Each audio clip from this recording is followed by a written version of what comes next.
Ipagpatuloy natin ang kwento ni Dr. Jose Rizal sa kanyang bahay.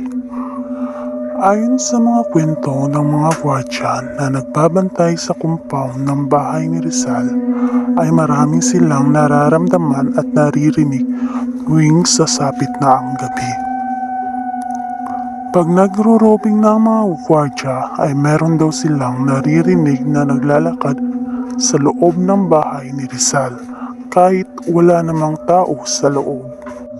Minsan, meron din silang nakitang maliit na liwanag na umaapoy na para bang merong nakaupo sa ilalim ng bahay na naninigarilyo. Ayon sa mga matatanda, isa daw itong kapre na nagbabantay sa bahay ni Rizal. Ang kapring ito ay nakatira umano sa malaking puno ng baluno tree na katapat lang sa bahay ni Dr. Jose Rizal. Hindi lang kapre ang nakikita nila. Meron din silang nakikita na babaeng nakaputi, mataas ang buhok at di nakaapak ang paa sa lupa.